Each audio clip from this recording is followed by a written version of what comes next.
저기 설교 준비하다가 저도 GPT를 한번 사용해 보려고 그래서 신명기 21장에서 암송아지를 왜 그 골짜기로 끌고 갔는가 질문을 딱 했더니 GPT가 뭐랬냐면 암송아지를 그 골짜기로 끌고 가지 않습니다. 성문 앞에서 죽입니다. 뭐 이렇게 막 쓴 거예요. 그래서 내가 본문을 딱 인용하면서 여기 이렇게 쓰여 있다. 네가 잘못 알고 있다. 그랬더니 급 사과를 하더라고요. 죄송합니다. 네. 진짜. 잘못된 정보를 줘서 죄송합니다. 진짜. 너무 웃겼어요. PPT가 되게 아는 척 많이 해요. 그리고 어떤 때는 막 우겨. 네. 근거 자료 갖다 주면은 네. 바로 사과해요. 그러니까 그 경험을 하고 너무 웃었습니다.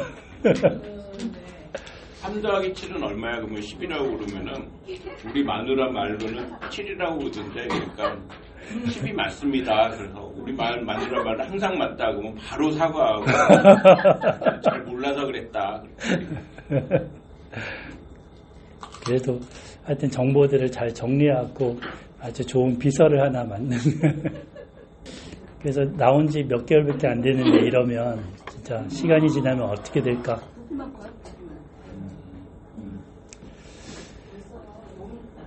앞서서 이제 야곱의 이야기를 좀 했었는데 이게 어떤 성경에 스캔한 사진이더라고요. 그래서 이 12아들을 잘 엄마끼리끼리 잘 모아놔갖고 보면은 어느 아들이 어느 정도 컸겠더니 이렇게 보이더라고요.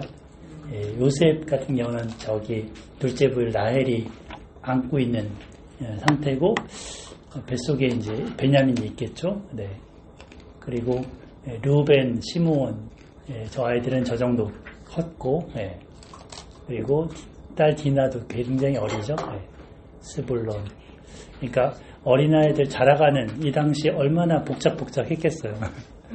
근데 그 엄마가 낳은 자녀별로 이렇게 그룹핑을 줘갖고 해놓고 있는데 그 이스라엘 12지파를 이루는 거죠. 사실 이러한 것들을 통해서도 하나님은 선으로 바꾸신다라는 거죠.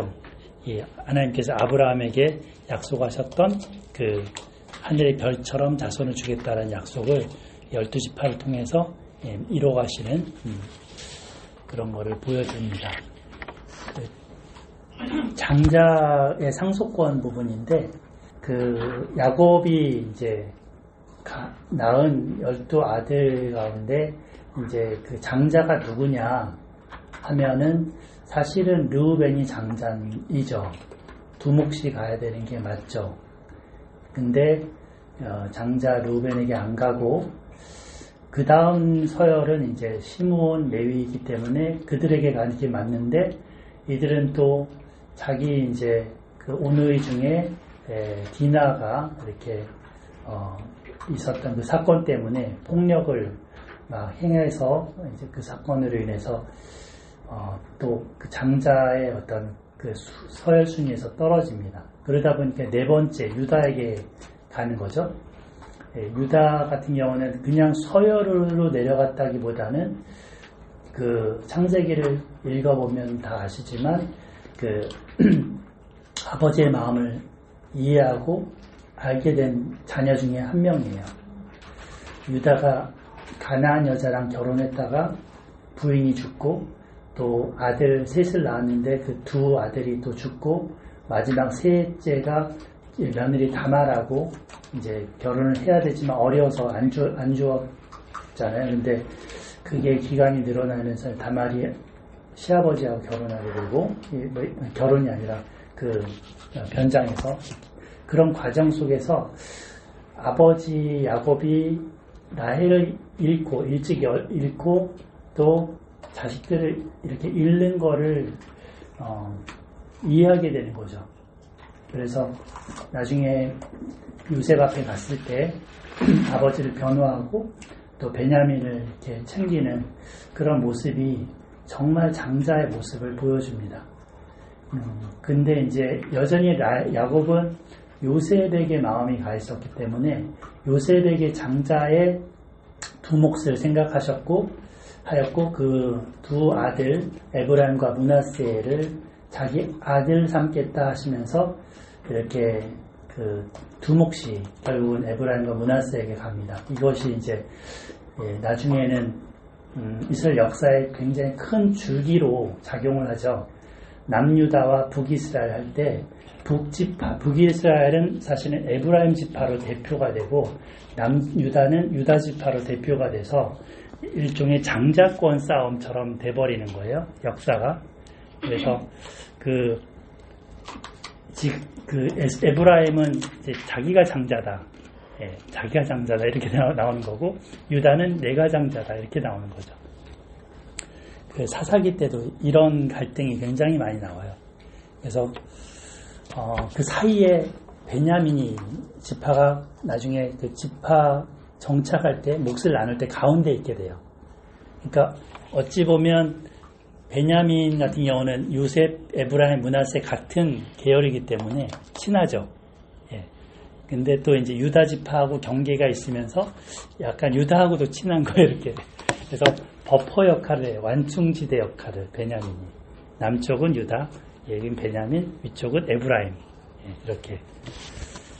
그 다음에 이제 역대상 5장 1장 2절을 가져왔는데, 여기 보면 장자 르우벤의 아들 게보를 쭉 얘기하기 전에, 르우벤은 장자지만 그 아버지의 침상을 더럽혔으므로, 무슨 얘기냐면 여기 빌하라고 있죠. 이 아버지 그 첩이잖아요. 그러니까 라헬의 물론 첩이 그 시녀이긴 하지만 여기랑 이제 나이 또래가 거의 비슷했을 것 같아요. 르우벤하고 큰 맞이고 아버지는 거의 77살에 결혼을 했기 때문에 완전 할아버지고 그래서 그런 눈이 맞았는지 어떻게 됐는지 그래갖고 이제 그것 때문에 이제 아버지의 눈밖에 나죠. 그 장자의 명분이 요셉의 자손에게로 돌아가서 족보의 장자의 명분대로 기록되지 못하느니라. 유다는 형제보다 뛰어나고 주권자가 유다에게서 났으나 장자의 명분은 요셉에게 있으니라. 그러니까 이 역대상을 기록한 기록자는 이 요셉의 에브라임 지파 쪽이 장자의 명분이 있다라고 얘기하고 있어요. 유다가 형제보다는 뛰어나고 여기서 또 왕이 왔지만 왕권이 여기서부터 내려갔지만 그래서 이런 두 몫을 나누는 그 부분에 대해서 이렇게 이스라엘의 어떤 역사 이런 부분들도 같이 읽어볼 수 있어서 가져와 봤습니다. 우리나라 아까 상속권의 변천 얘기를 구두로 했었는데 이게 표예요. 그 60년부터 78년까지는 1.5배. 제가 장남인데 지금 그때 같았으면 1.5배를 받는 건데 네, 지금은 1입니다. 똑같이 동생들하고 똑같이. 근데 90년 전까지는 그렇다고 하고요. 배우자에 대해서도 보면은 사실 저기 배우자가 옛날 민법 시행 전에는 아예 몫이 없었다고 해요. 근데 배우자의 몫이 계속 늘어났죠. 1.5 이렇게.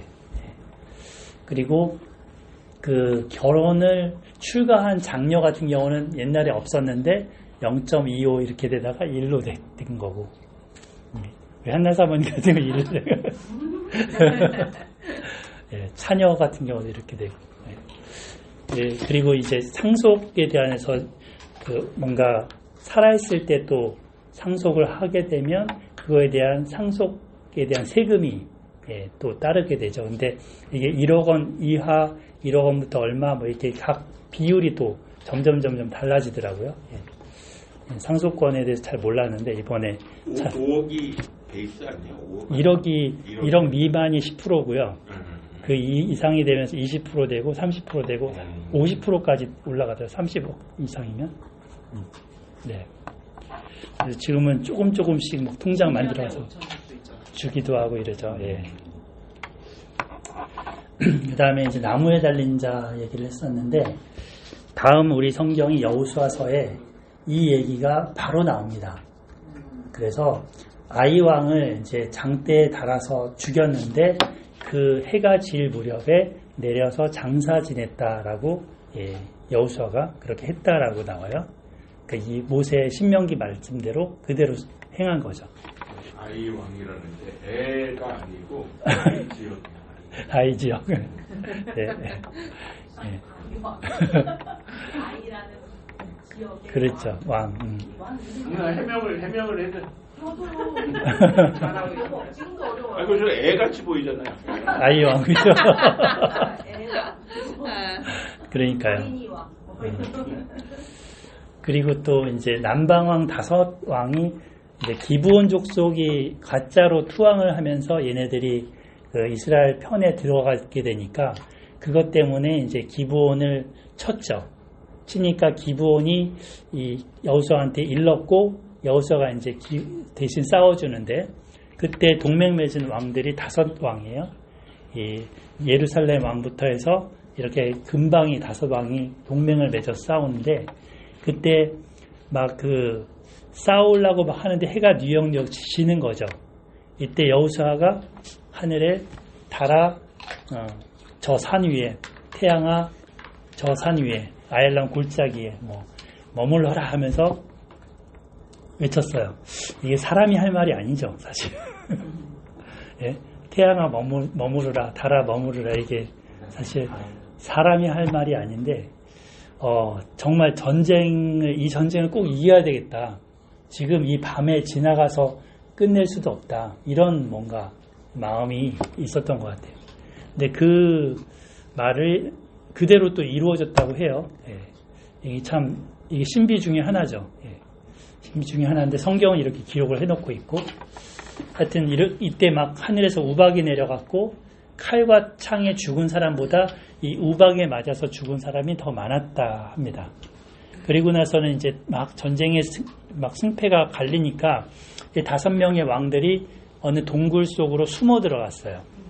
숨어 들어갔는데 그 굴을 큰 돌로 막아놓고 이 전쟁을 이긴 다음에 이제 이 다 승리를 하고 나서 이 굴을 굴려내고 이 왕들을 끄집어내서 죽인 다음에 죽일 때 그 부하들한테 니네가 그 머리를 밟으라 막 이러죠. 예. 5왕이 어디 나라예요? 남방 5왕이 여기 찾아보면 나오는데 여호수아 10장 제가 다 외우지를 못해서 예. 자, 좀 찾아볼게요. 10장에 보면 2절에 1, 2절에 나오는데 3절에는 예루살렘 왕 아도니세덱이 헤브론 왕 호함과 야르뭇 왕 비람과 라기스 왕 야비야와 에글론 왕 드빌에게 보내어 이르되 이렇게 나옵니다. 예. 예루살렘 왕이 주도를 한 거죠. 예. 그래서 이제 끄집어내서 죽이고 이렇게 달아놓고 그 다음에 마지막에 이제 이 뒷부분에 보면 26절, 7절 그렇게 나오는 거죠. 해질 때 여호수아가 명령하며 그들의 시체를 나무에서 내려 그들이 숨었던 굴 안에 던지고 굴 어귀를 큰 돌로 막았더니 오늘까지 그대로 있더라. 예. 그러니까 성경을 읽어도 사실 우리는 이런 연관관계를 잘 모른 채로 그냥 읽어요. 근데 이렇게 신명기 읽으면서 이렇게 부분 짚으면 이게 여호수아가 그대로 기억해서 했구나. 예, 이거를 알게 되는 거죠. 그리고 마지막 부분은 이제 창세기 1장인 부분인데 우리 양정훈 집사님이 질문을 지난번에 하셔서 네, 한번 가져와 봤습니다. 인간 창조에 있어서 하나님은 한 사람을 지었는데 남자와 여자를 또 지었다 이렇게 하시잖아요.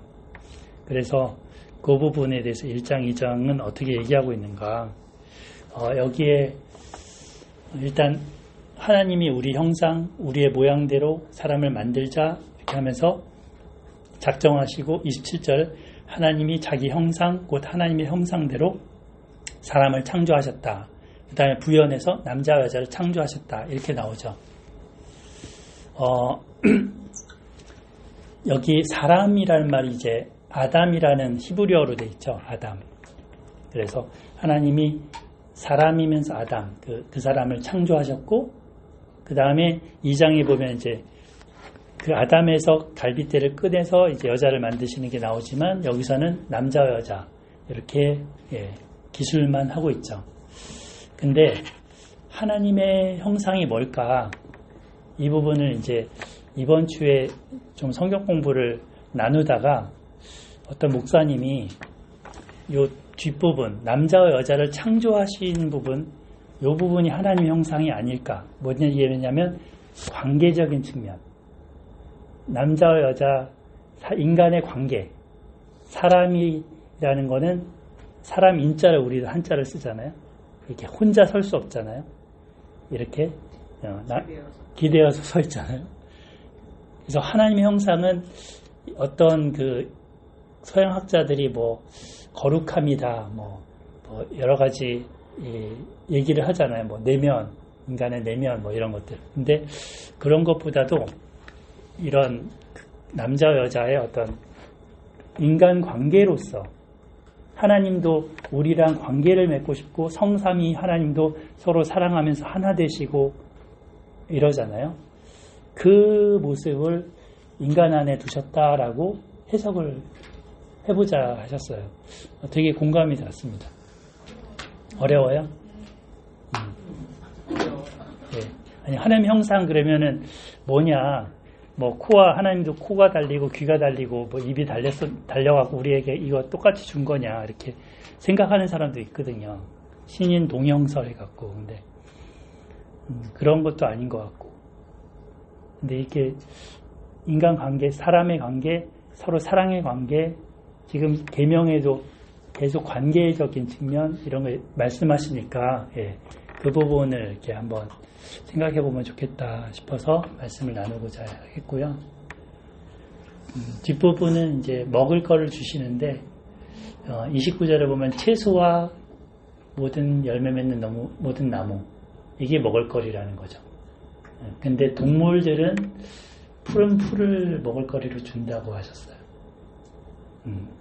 같은 거죠. 사실 푸른 풀 안에 저 채소와 나무가 들어가 있는 거니까요. 그래서 태초의 먹거리는 이런 거였다라고 성경은 얘기하고 있죠. 살생이라는 부분이 어떤 피 흘리고 이런 것을 육식을 하는 게 아니라 넷째 날 주셨던 그 채소, 나무, 과목, 풀 이런 것들이었다. 요즘 저희 부부가 요즘 아침마다 야채, 과일 이런 것들을 좀 선호해서 먹는데 서인자매는 아예 그런 것들을 좋아하시고 하여튼 태초의 먹거리를 찾아가는 게 인간에게는 더 건강한 것 같아요. 아무튼 이렇게 좀 나눠보고 여러분들 이제 오늘 뭐 자녀 교육에 대한 얘기도 했었고 또 이런 상속에 대한 얘기도 있었고 또 나무에 달린 자 이야기도 있고 막 이랬었는데 혹시 들은 말씀 기초로 해서 나눔 시간 좀 갖겠습니다. 은혜 집사님부터. 아까도 우리 우스갯소리로 그냥 얘기했는데 처죽여라고 계속 나온다고 그랬잖아요. 근데 저는 사실 요즘에 사형제를 찬성하는 사람이에요. 왜냐면 그 앞절에 악을 제하기 위해서 그걸 죽여라고 했잖아요. 그냥 죽이는 게 아니라 죽이는 거를 본을 봄으로써 사람들이 더 이상 악을 무서우니까 행치 않는다고 생각을 하거든요. 그래서 지금 범죄가 되게 막 어떻게 저런 거를 어디서 가리키는 데가 있나 할 정도로 사람들이 너무너무 무서운 그런 범죄를 생각해내가지고 그걸 하는데 그걸 우리가 지금 사형을 안 하고 계속 그냥 무기징역 사형 때려도 그냥 한 10년 지나면 또 감해주고 그래서 그게 악을 제해지지가 않잖아요. 더 관연해지고 그래서 악을 제하려면 사형을 해야 되고 그거 이제 저 같은 경우에는 사도 바울처럼 날마다 죄에서 죽어야 되는구나. 그래야 또 새로운 피조물로 내일 또 새로운 그 말씀으로 살아갈 수 있으니까 저는 사람을 죽여야 된다고 생각합니다. 네. 생각했어요. 특이한 묵상이십니다. 죽여야 악이 제해지니까 진짜 안 제해져. 그거를 고민한 사람이 도스토예프스키라는 사람이에요. 예, 죄와 벌, 뭐 이런 부활, 뭐 이런 거 많이 썼잖아요. 근데 그 소설 읽어보면 과연 이 사형이 악을 제해줄 수 있을까 이 고민 많이 하더라고요. 실상 그거 형을 받고 그 과정 중에 이 사람들이 회심하고 막 이렇게 막 선해지고, 근데 정말 이렇게 이제는 안 죽여도 될 것 같은 상태에서 사형이 되고 그런 예들도 나오고, 또 히가시노 같은 그 소설가 중에, 일본 소설가 중에 한 명 있는데 그 사람도 그 살인자에 대한 책을 썼거든요, 소설로. 근데 그 악이 오히려, 그러니까 그 사형 제도가 오히려 더 악하게, 감옥이라는 제도가 더 사람을 악하게 만드는 것 같다. 예, 뭐 이런 주장을 거기 담고 있어요. 그 인간이라는 게 되게 오묘한 거죠. 이게 딱 어떤 제도만 가지고 교화할 수 있을까? 예, 사람을 교화는 바꾸는 부분이, 주님이 우리를 바꾸시는 거는 사실은 사랑의 힘인 거잖아요. 예. 부활에서도 보면은 그 나타샤인가 그 여자가 결국 사랑을 통해서 그 할머니를 죽인 사람을 교화하자. 우리가 감옥으로 보내시는 거는 그 사람에 대한 평가가 아니라 네. 그 사람이 지은 죄에 대한 평가이기 때문에 저는 그 죄만 갖고 일단은 반죄를 네. 저도 찬성을 해요. 근데 우리나라 사형제도가 유명무실해져 있죠. 실질적인 우리나라는 뭐 사형제가 있지만은 시행되지는 않고 다 늙어주고 이렇게 무기징역해서 근데 얘기로는 사형제도가 실효성이 없다. 실제로 그 일벌 100개씩으로 이렇게 처리하고 뭐 이렇게 형벌을 이렇게 굉장히 하는 게 실제로는 좀 이렇게 통계적으로 봤을 때 이게 효과가 거의 없다. 차라리 그거로 해서 생기는, 예를 들어서 이제 뭐 이렇게 훔쳤는데 이게 사형이야. 근데 거기에 목격을 했어. 그러면 자기가 안 죽기 위해서 거기 있는 사람들 다 죽여야 되는 거야. 이게 이제 이런 게 뭐 문제들이 이제 있는 거죠, 실질적으로. 그걸 충분히 그럴만 하잖아요. 내가 뭐 하나 이제 훔쳤는데 보통 같으면 한 3개월 딱 하고 초범 이렇게 하면 돼. 근데 이거는 초범부터 해야 되니까 일벌 100개 하고 사형 그러면은 안 죽기는 그렇게 충분히 할 것 같죠, 웬만하면. 그러니까 그게 이렇게 애매하더라고요, 그게. 그래서 그런 것들도 그러니까 조금 같이 이제 생각을 해볼 만하다. 네. 정 집사님 말씀도 맞는데, 예, 우리 그런 다른 측면들도 한번 생각을 해볼 수가 있겠다, 그런 생각이 좀 듭니다. 여기서 말하는 그 나무에 달린 자, 이거는 그게 좀 약간 너무 제가 봤을 때 비유적인 해석이긴 하지만은 예수 그리스도를 상징하기 위해서 많이 그랬을 것 같다. 그리고 그 신앙관적인 부분들이 그렇게 되잖아요. 이게 나무에 달린 게 생각해보면은 하늘에서도 받을 수가 없고 땅에서도 받을 수가 없고 이 중간에 딱 걸려 있는 거잖아요. 네. 그러니까 땅으로 가지도 못하고 하늘로 가지도 못하고 그 사이에서 죽는 거잖아요. 그 산채로 달린 거잖아요. 그러니까 진짜 저주받은 거죠. 아무도 안 받겠다라는 상황이잖아요. 그리스도가 그런 모습으로 우리를 위해서 죽었다라는 돌아가셨다. 그거를 우리가 좀 비유적으로 묵상해 볼 수 있겠다. 그런 생각이 많이 들었어요.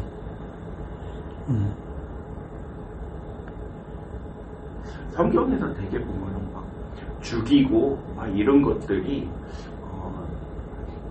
그게 조금 이렇게 좀 생각을 해보면은 많이들 그렇게 해라 그런 게 아니고 방지? 네, 방지도 방지고 지금 같은 경우에는 내가 니네들 다 죽을 놈들인데 내가 대신 죽었어 뭐 이런 경우들이 많지 않나 이렇게 생각해요. 이게 모든 이걸 그렇게 생각하면은 뭐 해석이 다 너무 이상해진다 그렇게 생각할 수도 있지만은 되게 보면은 이제 우리가 요즘 챗GPT든 뭐든 인공지능이든 보면 한 가지 패턴을 딱 만들어 놓고 입력을 집어넣으면 그 패턴대로 그냥 나와버리거든요. 그 해석이 나오는데 많은 부분에서 이 성경이 일반적인 패턴들이 그런 예수 그리스도의 모형이라든가 제사의 모형이나 뭐 아까 송아지의 모형이나 이런 것들이 그런 어떤 굉장히 패턴적인 것들이 많아요. 반복적이고. 그렇죠. 전체적으로 계속 반복돼. 나선적으로 계속 반복돼가지고 그걸 계속 보고 있다 보면은 아 이게 예수 그리스도의 모형과 하나님의 모형과 또 하나님의 마음이고 인격이고 이런 것들을 얘기하는구나. 그러니까 하나님이 죄를 그대로 볼 수가 없지만은 그 죄를 또 그대로 또 이렇게 용서할 수도 없기 때문에 뭐 어떤 그 대속의 제물들이 필요한 거다 이런 것들이 계속 패턴화돼 있는 것들. 그래서 요즘 이제 인공지능을 보면서도 챗GPT나 걔가 뭐 계속 햇소리하고 막 그러잖아요. 근데 뭐 저는 걔 헛소리하는 거 되게 많이 하거든요. 거짓말하고. 네. 근데 그런 거 보면서 이게 사람의 그 모델링을 한 거니까 뭐 이런 생각을 저는 하게 됐어요. 저는 차라리 아까 형상대로 사람을 창조하실 때 남자 여자를 창조하시고 해서 그 인자 같으니 뭐 이런 성경 그것들이 성경에 많이 나오잖아요. 성경을 보면 인자 같으니가 인자 그리고 예수님도 인자가 와서 뭐 이런 얘기가 나오는데 그게 거기서 말하는 인자가 뭐 일반적인 표현인가요? 어떤 성경에서 말하는? 그러니까 성경 본문마다 다 다른데 에스겔서에서 사람의 아들아 이거는 이 사람 새끼야 이런 좀 막 부르는 식으로 부르는 투 하나님이 에스겔을 막 다루는 그런 투고 다니엘서에 나오는 인자 같은 이는 이제 사람의 모양처럼 보이는데 사람은 아닌 것 같고 뭐 이렇게 표현하면서 이제 인자 같은 이 이렇게 나오고 좀 분위기마다 조금씩 다르죠. 네. 그러면 예수님이 와서 인자가 와서 고난을 받을 것을 말씀하시니라 뭐 이렇게 얘기할 때는 그 다니엘서에 얘기했던 인자를 많이 인용을 하죠. 그 부분 해석할 때. 그래서 인자고 뭐 성경을 분들이 합리하고 또 다니엘서에 네네. 그래서 왕권을 하나님께 받는 그 인자가 그게 나오거든요. 다니엘서에. 그 인자라는 게 사람 닌자를 말하는 게 일본에서 말하는 닌자 말고 사람 인자, 사람의 아들. 닌자. 헬라어로 뭐라 그래요? 인자를. 네? 헬라어로. 글쎄요. 잘 찾아봐서 모르겠네요. 히오스 뭐 이렇게 될 거예요. 히오스, 안드로포스. 안트로포스가 이제 사람이고 히오스는 아들이고. 히우, 안트로프 이렇게 되겠네요. 오늘 메시지의 내용을 우리 이효수 선생님이 다시 정리해 주신 느낌이었습니다. 감사합니다. 사람 죽이는 부분에 대해서는 사실은 신약에 가면 조금 달라지는 게 여기 아들을 죽이라 그랬잖아요. 돌로 쳐 죽이라. 근데 고린도전서에 보면은 아버지의 부인 첩을 이렇게 건드렸던 아들을 그냥 니네가 용납하고 있다. 교회에서 내쫓으라 이런 식으로 나오죠. 그러니까 죽이라까지는 아니고 내쫓으라, 야단치라 이렇게 이제 나오죠. 좀 강도가 또 좀 다른 것 같아요.